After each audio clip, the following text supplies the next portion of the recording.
Hi സുഹൃത്തുക്കളെ, ഇന്ന് ഞങ്ങളുടെ തുഷാരഗിരിയാണ്. കോഴിക്കോട് നിന്ന് തുഷാരഗിരി എത്തി. ഈ തുഷാരഗിരി ചിപ്പിത്തോട് വഴി ഞങ്ങൾ വയനാട് ചേകാടി ഗ്രാമത്തിലേക്കുള്ള യാത്രയാണ്. വനത്തിൻ്റെ നടുവിൽ, നിബിഡമായ വനത്തിൻ്റെ നടുവിൽ സ്ഥിതി ചെയ്യുന്ന ഒരു ഗ്രാമം. ആ ഗ്രാമത്തിലേക്കാണ് ഞങ്ങളുടെ ഇന്നത്തെ യാത്ര. എൻ്റെ കൂടെ ഇന്ന് നമ്മൾ ഗുരുക്കളെ പെങ്ങളുടെ ഭർത്താവ് ഷിജുവേട്ടൻ, അതുകൂടാതെ അവർ എല്ലാവരും ഉണ്ട്, ഫാമിലി എല്ലാവരും ഉണ്ട്. ഇനി ഞങ്ങൾ ഇവിടെ നിന്ന് ചേകാടിയിലേക്കുള്ള യാത്രയാണ്. ഇപ്പം ചുരം ഏതോ ഒരു ആക്സിഡൻറ്റ് കാരണം, എന്തോ ഒരു ബ്ലോക്കായിരിക്കുകയാണ്. ഒരു ലോറി മറിഞ്ഞ് ബ്ലോക്കായിരിക്കുകയാണ്. അപ്പോൾ ഞങ്ങൾ ആ ബ്ലോക്കൊന്ന് ഒഴിവാകാൻ വേണ്ടിയിട്ട് അല്പസമയം ഇവിടെ വെയിറ്റ് ചെയ്യാണ്. ഇത് നല്ലൊരു മനോഹരമായ പ്രദേശമാണ്. ഇത് നല്ലൊരു ടൂറിസ്റ്റ് സെൻ്ററാണ് തുഷാരഗിരി. ഞങ്ങളുടെ എല്ലാ ഫാമിലിയും ഉണ്ട്. ഗുരുക്കളുടെ ഭാര്യ, ഗുരുക്കളുടെ മക്കള്, ഷിജേട്ടൻ്റെ മോള്. മോളെ പേരെന്താ? ആംനിക. ഓക്കെ. ഈ റോഡാണ് ചുരത്തിൻ്റെ 4ാം വളവിലേക്ക് എത്തിച്ചേരുന്നത്. ഇതിനെ ചിപ്പിലിത്തോട് റോഡ് എന്നാണ് പറയുക. ഇത് തുഷാരഗിരിക്ക് വരുന്ന റോഡാണ്. വയനാട് ചുരത്തിലെ ഗതാഗതം പൂർവ്വസ്ഥിതിയിലാകാൻ ഒരുപാട് സമയമെടുക്കുമെന്ന് ഞങ്ങൾക്ക് മനസ്സിലാക്കാൻ കഴിഞ്ഞു. അതുകൊണ്ട് ആ ബ്ലോക്കിൽ നിൽക്കാതെ ഞങ്ങൾ തൊട്ടടുത്തുള്ള ഈ തുഷാരഗിരി എന്ന ഈ വിനോദസഞ്ചാര കേന്ദ്രത്തിൽ ചിലവഴിക്കാൻ തീരുമാനിച്ചു. ഞങ്ങൾ ഈ പാലത്തിൻ്റെ മുകളിൽ നിൽക്കുമ്പോൾ ഞങ്ങൾക്ക് തോന്നി ഈ വെള്ളച്ചാട്ടത്തിന് അടുത്തേക്കൊന്ന് പോയാൽ എന്താണെന്ന്. അങ്ങനെ ഞങ്ങൾ ആദ്യകാലങ്ങളിൽ അവിടെ പോകാറുണ്ടായിരുന്നു. ഇപ്പോഴൊരു ചെറിയൊരു വഴിയുണ്ട്, അതിലൂടെ ഇറങ്ങിപ്പോയി ഞങ്ങൾ ഈ വെള്ളച്ചാട്ടം ആസ്വദിച്ചു. പക്ഷേ വളരെയധികം ശ്രദ്ധിക്കണം, ഇവിടെ ഒരുപാട് അപകടങ്ങൾ പതിയിരിക്കുന്നുണ്ട്. അപ്പം നമ്മൾ കുട്ടികളൊക്കെ ആയിട്ട് പോകുമ്പോൾ വളരെയധികം ശ്രദ്ധിക്കണം, വഴുക്കലുണ്ടാവാനുള്ള സാധ്യതയുണ്ട്. പിന്നെ ഈ ദൃശ്യത്തിൽ കാണുന്ന പോലെയുള്ള ഒരുപാട് കിടങ്ങുകളും പാറകളൊക്കെ ഉണ്ട്. വളരെ ശ്രദ്ധിച്ച് വേണം ഇവിടെ നമ്മൾ പെരുമാറാൻ. പിന്നെ ഈ നമ്മളെ കൂടെ വന്ന ഗുരുക്കളുടെ മകൾ, അവൾ ആനന്ദത്തിൻ്റെ അങ്ങേ നെറുകയിലായിരുന്നു. കാരണം എന്താ വെച്ചാൽ ഇങ്ങനത്തെ ഈ പ്രകൃതി ദൃശ്യങ്ങളൊക്കെ നമ്മളെ എന്തായാലും ആകർഷിക്കും. അതും അതിരാവിലെയാണ്. ഞങ്ങൾ വളരെ നേരത്തെ ഇവിടെ എത്തിയിരുന്നു. അവിടെ തണുപ്പും ഈ വെള്ളത്തിൻ്റെ തണുപ്പും അതുകൂടാതെ കാലാവസ്ഥയും ഇതെല്ലാം കൂടി ആകുമ്പോൾ നമുക്കൊരു പ്രത്യേക അനുഭവമായിരുന്നു അവിടെ കിട്ടിയിരുന്നത്. അപ്പോൾ ഞങ്ങൾ കുറേ സമയം അവിടെ ചിലവഴിച്ചു. ഞങ്ങളെ കൂടെ ഉണ്ടായിരുന്ന സ്ത്രീജനങ്ങൾ അങ്ങോട്ട് വരാൻ വളരെയധികം മടിച്ചു. കാരണം എന്താ വെച്ചിട്ടുണ്ടെങ്കിൽ കുറച്ച് ഇറങ്ങി വരാനുണ്ട്, അതുകൊണ്ടായിരിക്കാം. പിന്നെ ഞങ്ങൾ ഒരുപാട് ഫോട്ടോ എടുക്കുകയും വീഡിയോ എടുക്കുകയും റീൽസ് തയ്യാറാക്കുകയൊക്കെ ചെയ്തു. എന്തായാലും ഞങ്ങളെ കൂടെ വന്ന ഷലാക്കയുടെ ആനന്ദവും ആഹ്ലാദമായിരുന്നു ഞങ്ങളെ വല്ലാതെ ആകർഷിച്ചത്. കോഴിക്കോട് ജില്ലയിലെ ഒരു പ്രശസ്തമായ ഒരു ടൂറിസ്റ്റ് കേന്ദ്രമാണ്. ഇവിടെ ഒരുപാട് ഹോം സ്റ്റേകളും പല റിസോർട്ടുകളും ഉണ്ട്. കൂടാതെ ഇവിടെ ഒരു 3 വെള്ളച്ചാട്ടമുണ്ട്. ഒന്നാമത്തെ വെള്ളച്ചാട്ടം, 1, 2, 3 വെള്ളച്ചാട്ടം ഉള്ളത്. ഇത് പല ടൈമുകളുണ്ട് കേട്ടോ. അവിടെ അവർ ബോർഡിൽ പ്രത്യേകം പ്രദർശിപ്പിച്ചിട്ടുണ്ട് ഓരോ വെള്ളച്ചാട്ടത്തിലേക്കും പോകേണ്ട ടൈമുകൾ. 1 10 മണിക്ക്, 1 11 മണിക്ക്, 1 12 മണിക്ക്, അങ്ങനെയാണ്. ഇത് ഏറ്റവും ടോപ്പിലുള്ളതാണ് 3ാമത്തെ വെള്ളച്ചാട്ടം. അത് തുമ്പിതുള്ളും പാറ എന്നാണ്. കുറേ സമയം ഇവിടെ ചിലവഴിച്ചതിന് ശേഷം ഞങ്ങൾ ചുരത്തിൻ്റെ 4ാം വളവിലേക്കുള്ള യാത്രയിലായിരുന്നു. പോകുന്ന വഴിയിൽ ഞങ്ങൾ എല്ലാ ഭാഗത്തും വണ്ടി നിർത്തി ആസ്വദിച്ചു. ആ സമയത്ത് ഗുരുക്കളുടെ മകൾ ഷലാക്ക അവളുടെ ചില കായികാഭ്യാസങ്ങളൊക്കെ അവിടെ കാണിച്ചു. അവൾ കളരി പഠിക്കുന്ന കുട്ടിയാണ്, ഗുരുക്കളുടെ കൂടെ തന്നെ.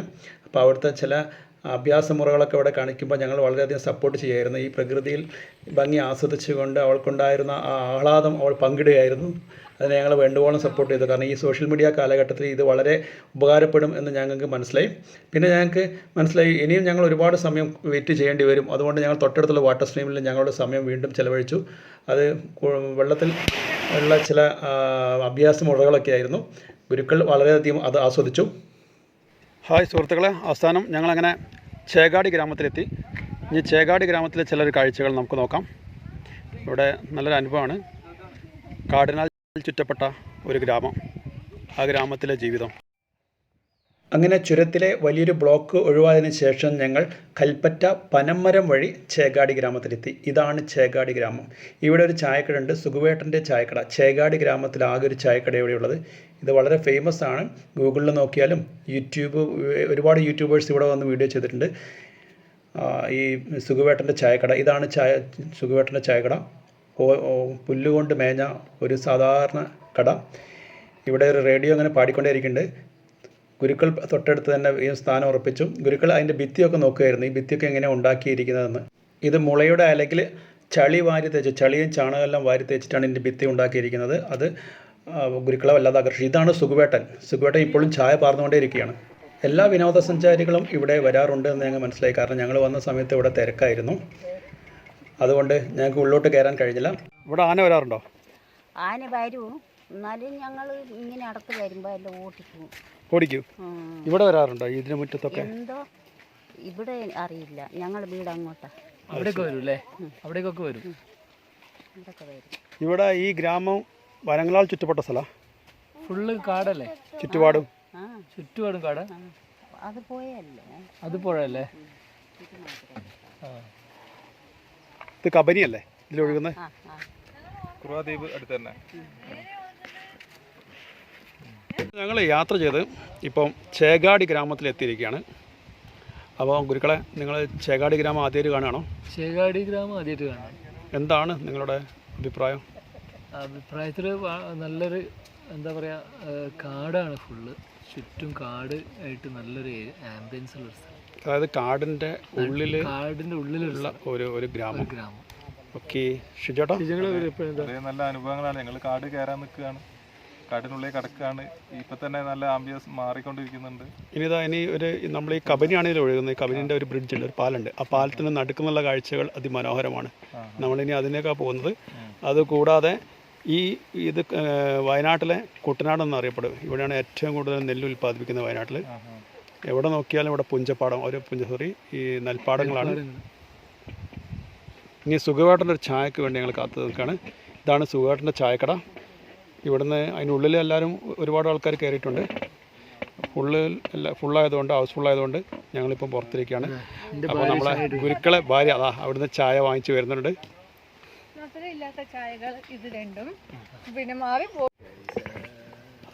അപ്പം കാട്ടിലെ ഈ ഗ്രാമത്തിൽ നിന്ന് ഞങ്ങളെല്ലാവരും കൂടി ചായ കുടിക്കാം. ഒരു വല്ലാത്തൊരു അനുഭവം കേട്ടത്. ഇവിടെ എത്തിക്കഴിഞ്ഞിട്ടുണ്ടെങ്കിൽ എല്ലാവരും സുഖവാട്ടൻ്റെ കടയിൽ നിന്നൊരു ചായ കുടിക്കുക അതൊരു നിർബന്ധമാണ്.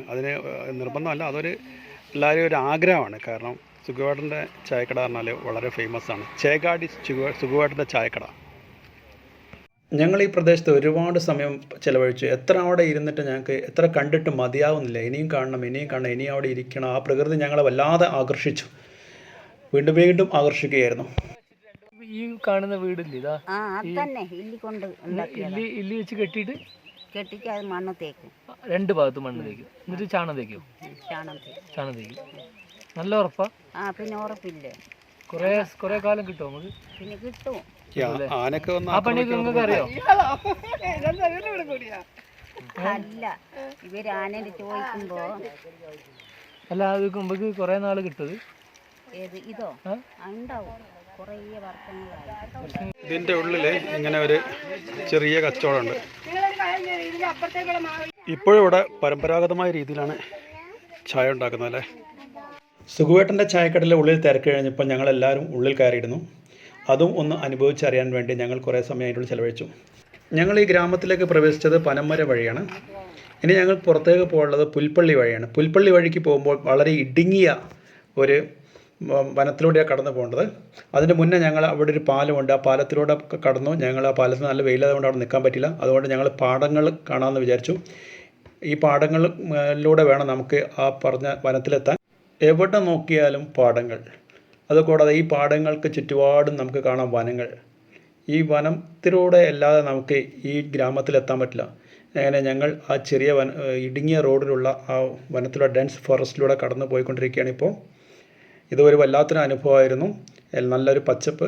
ഇതിൽ ഒരുപാട് മൃഗങ്ങളുണ്ടെന്നാണ് ഞങ്ങൾക്ക് മനസ്സിലാക്കാൻ പറ്റിയത്. ഡെൻസ് ഫോറസ്റ്റാണ്. ഈ ഫോറസ്റ്റിലൂടെ കടന്നിട്ട് വേണം നമ്മൾ ചേകാടി ഗ്രാമത്തിലെത്താൻ. ഇത് പുൽപ്പള്ളിയിൽ നിന്നാണ് ഈ റോഡ് വരുന്നത്. പുൽപ്പള്ളിയിൽ നിന്ന് ചേകാടിയിലേക്കുള്ള വഴിയാണ്. അപ്പോൾ ഞങ്ങൾ ഈ തൽക്കാലം ഈ ഫോറസ്റ്റിനുള്ളിൽ നിർത്തി ചില വീഡിയോസൊക്കെ എടുക്കുകയാണ്. ചില ആൾക്കാർ ഫോട്ടോസ് എടുക്കുന്നുണ്ട്. ഇങ്ങനെയാണ് ഈ ഡെൻസ് ഫോറസ്റ്റ് എന്ന് പറയുന്നു. അടിപൊളിയായിട്ടോ.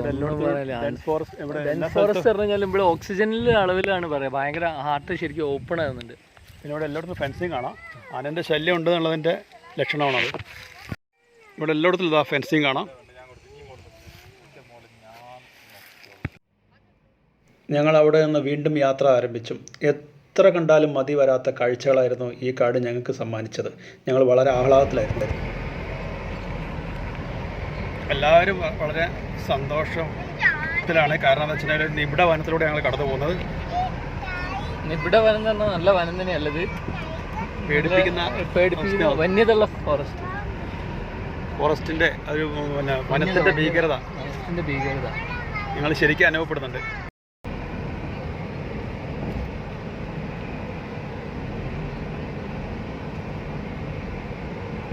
പ്രകൃതിയുടെ സഹായത്തോടെ ഞങ്ങളുടെ മനസ്സിനെ വളരെയധികം റീചാർജ് ചെയ്ത് ഒരുപാട് കാലത്തേക്കുള്ള ഓർമ്മകൾ ഞങ്ങളെ മനസ്സിലേക്ക് കുത്തി നിറച്ചിട്ടാണ് ഞങ്ങളിങ്ങനെ മുന്നോട്ട് പോയിക്കൊണ്ടിരിക്കുന്നത്. ഇതൊരിക്കലും മറക്കാൻ പറ്റാത്ത രീതിയിലുള്ള യാത്രയായിരുന്നു. ഞങ്ങൾ അത്രയധികം പ്രകൃതിയെ അടുത്തറിയാൻ പറ്റി. പ്രകൃതിയുടെ മടിത്തട്ടിലുള്ള ഈ യാത്ര ഒരിക്കലും ഒരു മറക്കാത്ത അനുഭവമായി ഞങ്ങളുടെ മനസ്സിൽ സൂക്ഷിക്കുന്നതാണ്.